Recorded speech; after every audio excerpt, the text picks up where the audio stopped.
I'm going to be sharing with you in this video how to choose your identity consciously to create what you want while you're actually doing it. Because the truth is that you can absolutely create whatever it is that you want, but I think that choosing your identity is going to be a huge and crucial component to that. Because if you really want to create what you want, it's not going to be about overly focusing on the result. Like, the result is just going to become a natural byproduct of you becoming the person that already has the result, that already contains the result within your being and just who you are and how you carry yourself in the daily actions that you're taking. And so I'm going to be sharing with you in this video how exactly to do this so that you can be that person that you want to actually be, and then as a natural byproduct have the things and the results that you desire in your life.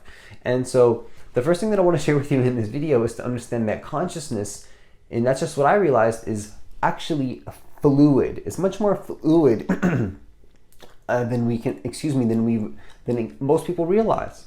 Consciousness is much more fluid, and it's not as static as most people believe. Right? People believe that consciousness is just static.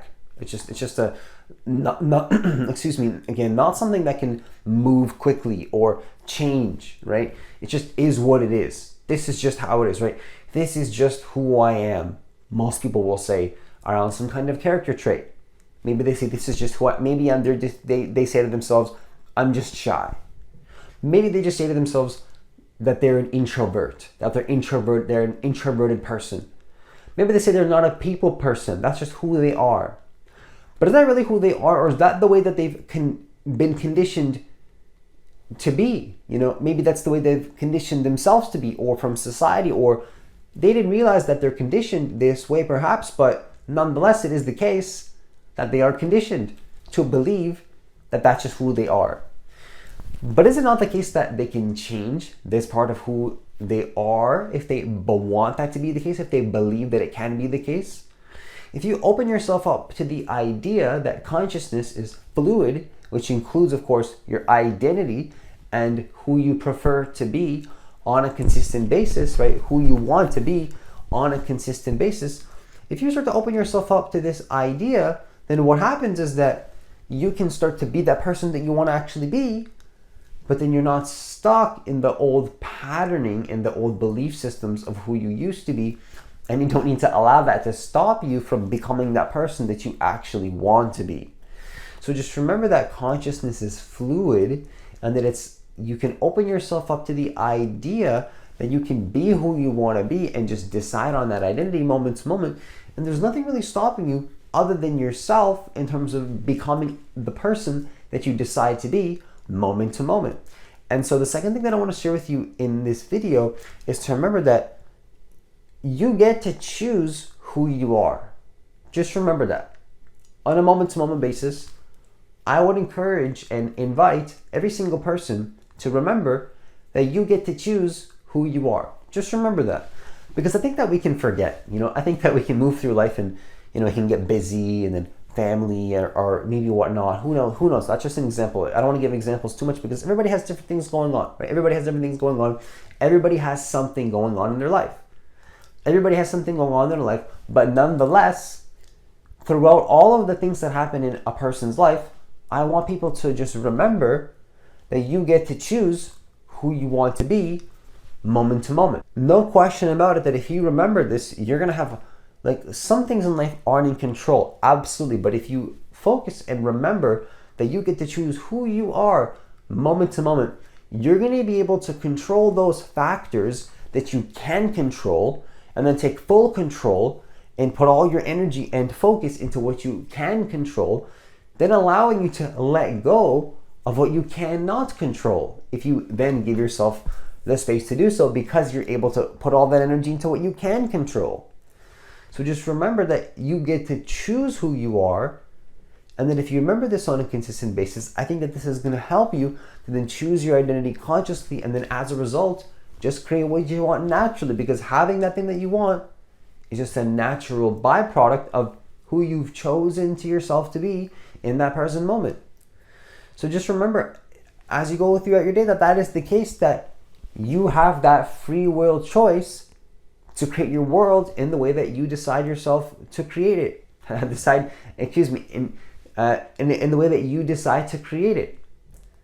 So the third thing that I want to share with you in this video is to remember that I don't really like to do this for me. Like, this is just work for me, but I don't like to hope for anything. I don't like to hope for a result. I like to choose who I prefer to be and then just act accordingly in alignment with that, and then do the thing that I need to be to then get the result that I want. So I would invite and encourage you to never hope for a result.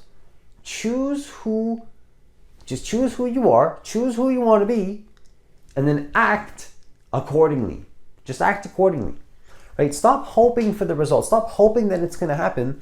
Just make the choice on who you prefer to be, and then take the actions that you need to take in order to get the result. Just take the actions, right? So we can get so caught up in how do I do it, and what are the right steps, and how do I make this happen? But it's like, I think that no matter what it is that you want to create in your life, truthfully, we really know what we have to do. We know what actions we have to take. But the question is, are we willing to just take the actions on a consistent basis, even if we might be maybe a little bit scared, or like maybe we don't really want to do it, or maybe we're second guessing the whole process. It's like, these emotions are going to come up sometimes, and that's totally normal, and that's totally okay. But at the end of the day, if you decide on who you want to be and you stop hoping for the result and you just choose who you want to be, you just make that choice to be who you want to be, you choose to commit to it, and you choose to be choose to be the identity that you want to be for yourself, what's going to start to happen is that you're not going to be waiting anymore for that result. You're just going to be that person on a daily basis until you just become it. And then you are it. You just simply are it. You become it, you are it, and then it just becomes a norm. It's a normal part of your identity. It's nothing crazy. It's nothing ridiculous. It's nothing out there. It's nothing outlandish or shocking. It's nothing that's makes you overly emotional, or it's not something that you definitely don't put on a pedestal. It's definitely not something that makes you overly excited. Yes, excited, but not too excited. And it's definitely not boring or makes you feel bad either. It's just a neutral, normal part of your identity. And that's really powerful, because that's when you can start to realize that, wait, I can be who I want to be and make anything that I want just normal and just a part of who I am, and just make it a normal part of my identity, right? And then when you think like that, it's like, wait, I hope that that allows you to open up possibility to then be more of who it is that you prefer to be in your life, and then make those choices on who you actually want to be, and then make those choices to commit to that person every single day, and then take those actions on a consistent basis until now you're not seeking for the result. You become the person that has the result naturally, and then you just are it.